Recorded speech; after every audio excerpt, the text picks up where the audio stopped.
Hey guys, welcome back to another video on the Inside Spurs channel. Happy Sunday morning. Hope you're well, hope you're looking after yourself and you're keeping warm out of that cold weather. I know it's sunny today at least, that's something. And hopefully not as ropey as me this morning. Had a few drinks to enjoy last night. So back to it today. And yeah, we've got the Chelsea preview ahead of tomorrow's Monday night fixture between Chelsea and I think there's a few things that we've got to remember when we talk about London derbies. Okay, there's a few things that we've got to remember about Chelsea as a whole. And I think people have sort of forgotten what Chelsea can really do when they put them, when they kind of hit third, fourth, fifth gear. So we'll talk about some team news, talk about some of the facts, kind of looking at the game as a whole and some key battles and things like that. So we'll jump straight in and let's talk Chelsea, okay? Look, I mean, right this second, I think they're sitting in 12th. I think that's where they finished last year, actually. They've had I've watched actually quite a few of their games. I do have a friend that is a Chelsea fan, so, occasionally, I watch the game and what have you. And I did actually go to the pub and watch the Arsenal-Chelsea game the other week. And for 80 minutes, I thought Chelsea, maybe 75, but Chelsea were very, very good. Look, it's Chelsea at the end of the day. They have the pedigree of winning. They're a club that is a big club. They know what they're doing in big games. And this game obviously is a bit different. This is the Pochettino derby, as I'll call it. But in reality, Chelsea have had Spurs' number for a lot of times, right? I'm not going to wind anyone up with that kind of fact. Everyone knows. It feels, I know people talk about how it feels different this year, and I get it. Look, we've got Ange, who's going really well. They've got Poch, they spent over £1 billion. It's not going as well. I know, your heart bleeds for them right now, I know. But they're also still that team that, look at the players that they do have. They have unbelievable players in that club. Yes, maybe that it's not gelled or the style of play isn't as smooth as what is at other clubs. But when you have those sort of players, all it takes is one of them to do something absolutely outrageous, and there you are. You're winning. You win a game. You go on a winning streak. Whatever. I mean, this year it's been a mixed bag. That's how I'm going to sum up Chelsea's year. I'm not going to say they've been great or bad or amazing or rubbish. I just think it's a mixed bag. Winning 3, drawing 3, losing 4. Now you think that's rubbish. And for Chelsea, yeah, that their standards, it's not good.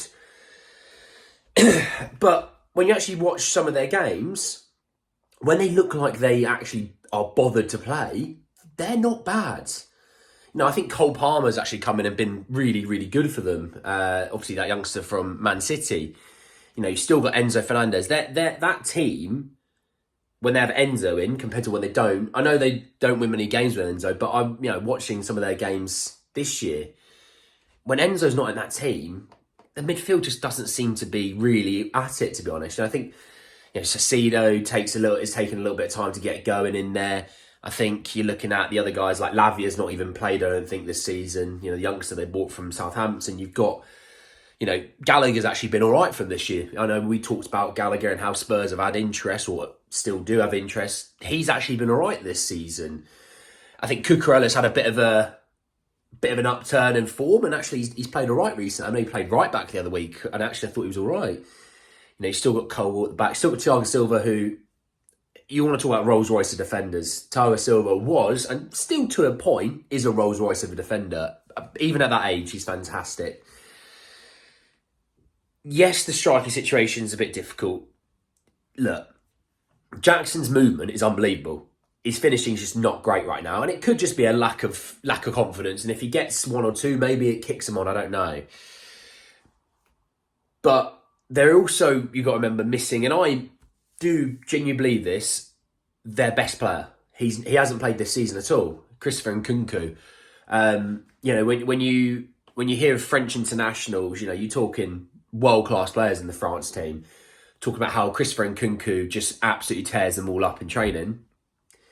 And then you watch him play and you go, yeah, he's actually quite good at Christopher Nkunku. So when they get him back, and they'll be a better team. But for now, they don't. And when you look at their injury list, I know they have about 1 million players in their squad, but, you're missing at the moment Trevor Chalobah, Chukwuemeka. Oh, I don't say that one. Carney. That, I've done say his last name. Apologies. Ben Chilwell, Wesley Fofana, Romeo Lavia, and Christian Kunku. There's some really decent players in that. I mean, you've got your starting left back. You've got potentially a holding mid. You're starting holding mid. You've got, obviously, your best player not in there as well. You're missing a centre half. I know they've got quite a few, but Wesley Fofana was bought for 75 million. So they're missing quite a few. I mean, when we look at Spurs' situation, we're actually relatively healthy. So, we had Bentancur come back against Palace. That's another man to add to the bench. And suddenly, when you look at the bench now, the depth doesn't seem as bad, which is quite nice.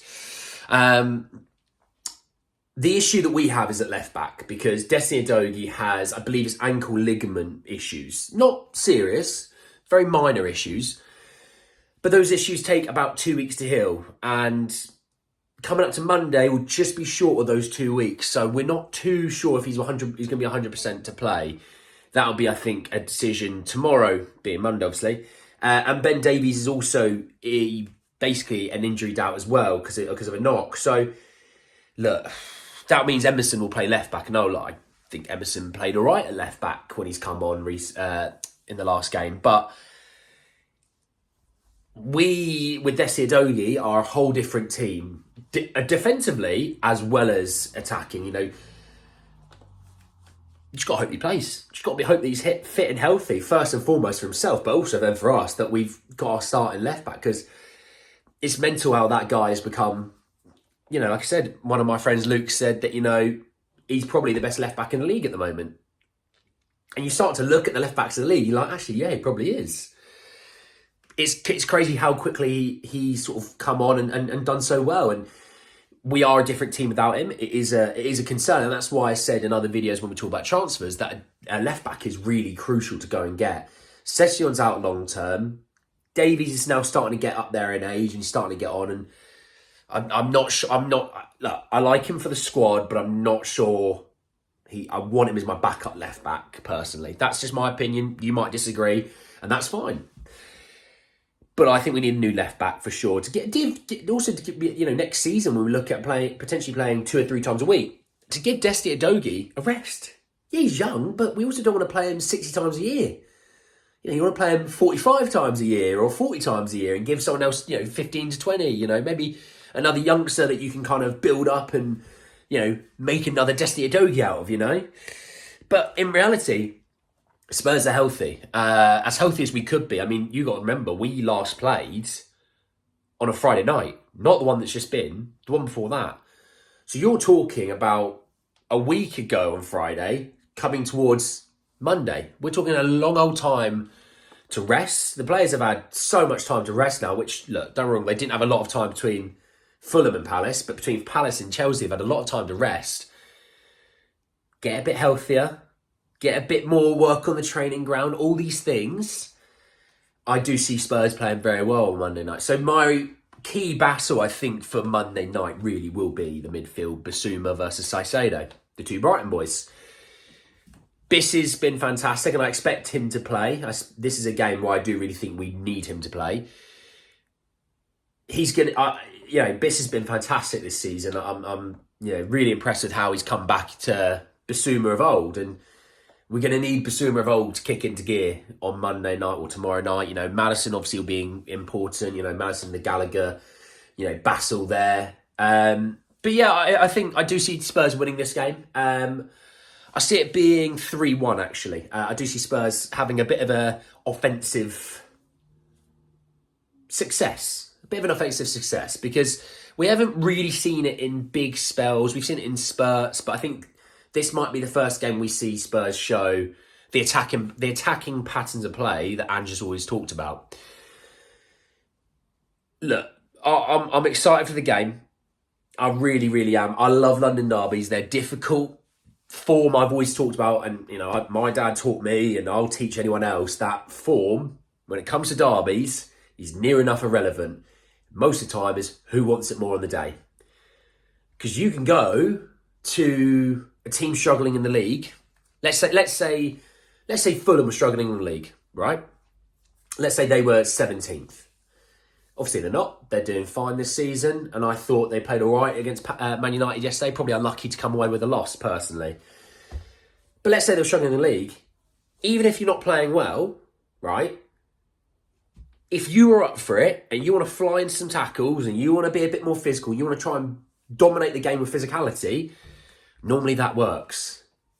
Because let's be honest, we've gone into London derbies red hot form and come away getting our backsides absolutely handed to us. So I'm not going to take Chelsea lightly. I'm not going to take them for granted. I think they're Chelsea for a reason. Big games, they're normally very, very good in. Yes, they struggled a little bit recently, but we shall see. Now, the last point, Pochettino, really, really quickly. If you want to boo him, boo him.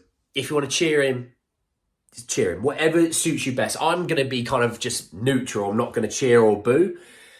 He is what he is to Spurs fans in terms of when he was a manager. Yes, he's gone to Chelsea, and yes, that is a big rival. But at the end of the day, it's a game of football, and that's all I care about. I care about beating Chelsea. I'm not caring about beating Pochettino. I'm here to beat Chelsea. That's all I care about, not Poch. So whatever you want to do, have at it. But anyway, guys, that is the end of the video. I hope you did enjoy it. Drop a like on the video if you did. Hit me in the comment section below about Chelsea, your thoughts and feelings about the game, thoughts and feelings about Pochettino, whatever you want to tell me. I'm interested to know all of that. Anyway, subscribe to the channel if you are new and hit the bell notification for more. But anyway, guys, it's the end of the video, and I'll see you all very, very soon. Take care, guys.